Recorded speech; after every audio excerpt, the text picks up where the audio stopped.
اچھا، آپ نے یہ جو بات کی ہے کہ آپ پر امید تو ہیں لیکن فی الحال آپ کو کوئی روشنی نظر نہیں آ رہی،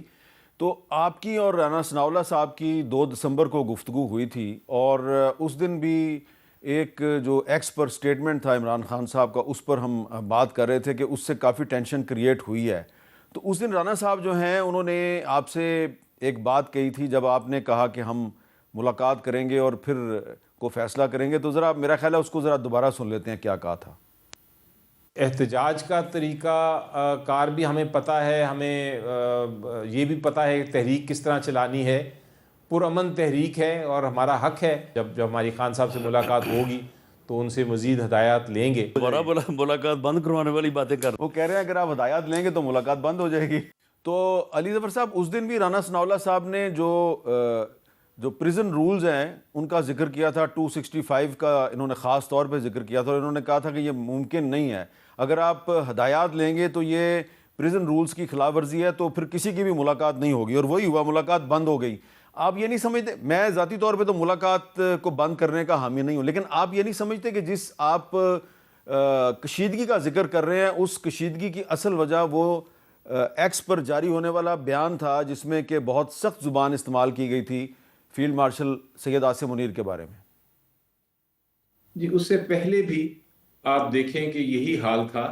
کبھی ملاقات ہوتی تھی پھر مہینہ مہینہ بند ہو جاتی تھی اور قید تہنائی میں رکھی جاتی تھی خان صاحب کو بھی۔ لیکن میں ایک واپس سوال پوچھتا ہوں جو میں غور کر رہا تھا کہ یہ جو بہانہ ہے کہ ایک آپ سیاسی بات کرتے ہیں، آپ سیاسی بات کرنے کی وجہ سے آپ کو روکا جا رہا ہے، پہلی بات تو مجھے قانون میں ایسی کوئی چیز نظر نہیں آتی، لیکن میں پوچھنا چاہوں گا یہ کہ بشریٰ بی بی اور ان کی فیملی نے تو آج تک کسی قسم کی سیاسی بات نہیں کی، ان کے ساتھ کیوں یہی سلوک کیا جا رہا ہے؟ ان کی فیملی کو کیوں نہیں ملنے دیا جا رہا؟ یہ ایک اس سے نظر یہ آتا ہے، جب میں بشریٰ بی بی کا اگزامپل لوں یا اس کی مثال لوں تو مجھے نظر یہ آتا ہے کہ یہ باقی چیزیں تو بہانہ ہے، یہ تو ایک ٹارچر کرنے کا طریقہ ہے، یہ ایک طرح سے اذیت پہنچانے کا طریقہ ہے جو اپنایا ہوا ہے حکومت نے۔ اور فیملی سے ملنا، وکلا سے ملنا، یہ تو آپ بھی سمجھتے ہیں اور مجھے یقین ہے رانا صاحب بھی سمجھتے ہیں کہ یہ تو ایک بنیادی حق ہے۔ میں نے بلکہ آج ایک لیٹر بھی لکھا ہے چیئرمین کو، اور میں نے آئی تھنک ہمارے جو پارلیمنٹری لیڈر ہیں وہ اسپیکر کو بھی لکھیں گے، جس میں ہم نے کہا ہے کہ کم از کم جو وکیل لوگ ہیں پارلیمنٹ میں ان کو تو جا کے آپ ملنے دیجئے۔ وہ ایک پارلیمنٹیرینز کا ویسے ہی حق ہوتا ہے کہ آپ جا کے دیکھیں کہ فیسیلیٹیز کیسی ہیں، فیسیلیٹیز مل رہی ہیں قانون کے مطابق کسی بھی پرزنر کو۔ تو یہاں تو ہم بات کر رہے ہیں کہ ایکس پرائم منسٹر کی، جو ایکس ایم این اے بھی ہیں اور جو پاکستان کی پولیٹیکل سب سے بڑی میری نظر میں پولیٹیکل پارٹی کے سربراہ بھی ہیں، تو ان سے اگر ہم ملنا چاہتے ہیں اور ان کی فیسیلیٹیز دیکھنا چاہتے ہیں تو یہ کیوں نہیں حکومت، اسپیکر، چیئرمین سینیٹ کیوں نہیں اس کو فیسیلیٹیٹ کرتے؟ اس پہ رانا ثناء اللہ صاحب سے بات کر لیتے ہیں۔ رانا صاحب، میرا خیال ہے کہ اس پہ کوئی تجویز آپ تک پہنچی بھی ہے کہ آپ کی نگرانی میں کوئی لوگوں کی ملاقات کروا دی جائے، وہ جا کے دیکھ لیں جی ان کو وہاں پہ کیا کیا سہولتیں حاصل ہیں۔ یہ ایک سینٹ میں اس دن جو مشال صاحبہ ہیں سینیٹر، تو انہوں نے اس بارے میں جو بات کی تو انہوں نے یہ کہا، وہاں پہ انہوں نے تجویز دی کہ جی وہاں پہ جیل میں جو ہے وہ ان کے ساتھ اچھا سلوک نہیں ہو رہا، انہیں سولیٹری کنفائنمنٹ میں رکھا جا رہا ہے۔ تو میں نے کہا کہ ایسا نہیں ہے وہاں پہ،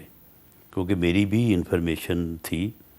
اور میں سمجھتا ہوں کہ وہ انفارمیشن جو ہے ویریفائڈ ہے، کریکٹ ہے، کہ انہیں جیل میں جو سہولتیں شروع سے حاصل ہیں آج بھی وہی ہیں، اور اس کے مطابق ان کا کھانا، ان کے مشقتی، ان کی کتابیں، ان کا اخبار، ان کی ایکسرسائز وہ انہیں ملتی ہے۔ تو انہوں نے کہا کہ نہیں جی ایک کمیٹی بنائیں آپ کی سربراہی میں، ہمیں بھی جا کے دکھائیں کہ کیا واقعی ایسے ہو رہا ہے۔ تو اب اس طرح سے تو خیر ممکن نہیں ہے، کیونکہ اس طرح سے تو پھر ایک جو ہے وہ اور طرح کی جو ہے وہ صورتحال ہو جاتی ہے۔ دیکھیں معاملہ یہ ہے کہ جب ایک یعنی کوئی بھی ہو، چلیں آپ ایک جو ہے وہ آرگومنٹ یا بات کے لیے آپ نام نہ لیں، کوئی بندہ جیل میں بیٹھا ہو، کنوکٹ ہو یا انڈر ٹرائل ہو، وہ جیل میں بیٹھ کے اس بات کی کوشش کرے کہ ملک میں ہنگامہ آرائی ہو، لا اینڈ آرڈر کی صورتحال پیدا ہو، انارکی ہو، اور ملک کی جو دفاعی ادارے ہیں ان کے خلاف وہ ایک ایسا پراپیگنڈا کر رہا ہو جو ہمارا دشمن کر رہا ہو، تو اس کے پراپیگنڈے کی تائید ہو یا ان کے پراپیگنڈے میں جو ہے وہ اپنا جو ہے اس کو فیسیلیٹیٹ کر رہا ہو. تو آپ مجھے بتائیں کہ جو ریاست ہے یا گورنمنٹ ہے پھر ایسے بندے پہ اگر وہ یہ سارا کچھ انسٹرومنٹل ملاقاتی ہوں جو اس سے بات سن کے پھر میڈیا تک پہنچائیں، پھر اس کے بعد ٹویٹر کے ذریعے پوری دنیا میں پہنچائیں، تو پھر کیا قانون اس بات کی اجازت نہیں دیتا یا حکومت جو ہے یا ریاست جو ہے وہ کیا اس کے اوپر پابندی نہیں لگائے گی؟ اچھا، لیکن کوئی بھی ہو، آپ صحیح کہہ رہے ہیں، لیکن علی ظفر صاحب نے سوال اٹھایا کہ بشرا بی بی نے تو کوئی ایسا بیان جاری نہیں کیا، تو ان کی ملاقات پہ کیوں پابندی ہے؟ اس بارے میں میرے پاس انفارمیشن نہیں ہے. میرے پاس جو انفارمیشن ہے ان کی ملاقات جو ہے وہ ہو رہی ہے، ان کی ملاقات نہیں روکی گئی. بشرا بی بی کی ملاقات نہیں روکی گئی؟ جی نہیں روکی گئی. اور دوسری بات یہ ہے کہ چلیں یہ اب عظمیٰ خان صاحبہ کی ملاقات ہوئی تھی، وہ بھئی جو وہاں پہ گفتگو ہوئی چلو وہ تو ہو گئی. بھئی آپ نے جب ملاقات کرنے سے پہلے وعدہ کیا ہے سپرنٹنڈنٹ جیل سے، اس نے ریکویسٹ کی ہے آپ کو کہ جی آپ جو بھی ملاقات میں بات کریں آپ نے باہر آ کے جو ہے وہ پریس کانفرنس یہاں نہیں کرنی، آپ اپنے دفتر چلے جائیں، گھر چلے جائیں، وہاں پہ جا کے جو مرضی کریں اور آپ اس کو باہر ڈسکس نہ کریں. انہوں نے وعدہ کیا کہ جی بالکل ٹھیک ہے. اس کے بعد پھر وہاں پہ آگے وہی کچھ کیا. اچھا، پنجاب اسمبلی میں ایک قرارداد منظور ہوئی ہے جی. یہ قرارداد محمد طاہر پرویز